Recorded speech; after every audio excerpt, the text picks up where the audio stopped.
ನಮಸ್ಕಾರ, ನಾನು ನಿಮ್ಮ ಅಲ್ಟಿ ಬ್ರೋ. ಇವತ್ತು ನನ್ನ 75 ಹಾರ್ಡ್ ಚಾಲೆಂಜ್ನ ಎರಡನೇ ದಿನ. ರೂಲ್ಸ್ ಪ್ರಕಾರ ನೀರು ಕುಡಿದು ಫ್ರೆಶ್ ಆಗಿ ಹೋದೆ ಬೆಟ್ಟದ ಮೇಲೆ. ಈ ನೇಚರ್ ನೋಡಿ ನನಗನ್ಸಿದ್ದು ಇದೇ ನಿಜವಾದ ಗುಡ್ ಮಾರ್ನಿಂಗ್ ಅಂತ. ಶುರು ಮಾಡಿದೆ, ಸ್ವಲ್ಪ ರನ್ನಿಂಗ್, ಸ್ವಲ್ಪ ವಾಕಿಂಗ್. ನನ್ನ ವರ್ಕೌಟ್ ಪ್ಲೇಸ್ ಸ್ವಲ್ಪ ಧೂಳಾಗಿತ್ತು, ಅದನ್ನ ಕ್ಲೀನ್ ಮಾಡಿ ಶುರು ಮಾಡಿದೆ. ಒಂದು ಸ್ವಲ್ಪ ಪುಷಪ್, ಇಟ್ಕೆ ತಗೊಂಡು ಸ್ವಲ್ಪ ಬೈಸಿಪ್ ವರ್ಕೌಟ್, ನನ್ನ ಫೇವ್ರೇಟ್ ಆದ ಶಿರಾಸನ ಮಾಡಿ ಇಲ್ಲಿಗೆ ನನ್ನ ಔಟ್ಡೋರ್ ಕಂಪ್ಲೀಟ್ ಮಾಡಿದೆ. ಮನೆಗೆ ಬಂದು ಸ್ವಲ್ಪ ಪ್ರೋಟೀನ್ ತಗೊಂಡೆ, ಮಕ್ಕಳ ಜೊತೆ ಮುದ್ದೆ ತಿನ್ಕೊಂಡು ಕೆಲ್ಸಕ್ಕೆ ಹೋಗಿ ಮತ್ತೆ ಬಂದು ಶುರು ಮಾಡಿದೆ. ಒಂದು ಸ್ವಲ್ಪ ಪುಷಪ್, ಒಂದು ಸ್ವಲ್ಪ ಹ್ಯಾಂಡ್ ಸ್ಟ್ಯಾಂಡ್, ಒಂದು ಸ್ವಲ್ಪ ಗ್ಲೂಟ್ಸ್ ವರ್ಕೌಟ್, ಒಂದು ಸ್ವಲ್ಪ ಸ್ಟ್ರೆಚಸ್. ಅದಾದಮೇಲೆ ಯಾಪ್ಸ್ ವರ್ಕೌಟ್ ಮಾಡಿ ಬುಕ್ ಓದಲಿಕ್ಕೆ ಶುರು ಮಾಡಿದೆ.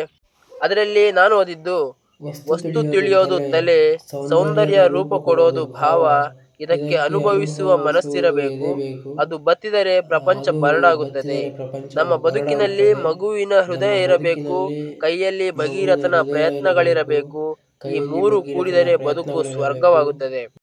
ಕೊನೆಯಲ್ಲಿ ನನ್ನ ಫುಲ್ ಬಾಡಿ ಸೆಲ್ಫಿ. ನನ್ನ ಡೇ 2 ಚಾಲೆಂಜ್ನ ಸಕ್ಸಸ್ಫುಲ್ ಆಗಿ ಕಂಪ್ಲೀಟ್ ಮಾಡಿದ್ದೀನಿ. ಸಪೋರ್ಟ್ ಮಾಡೋರು ಕಮೆಂಟ್ ಮಾಡಿ. ಜೈ ಶ್ರೀರಾಮ್.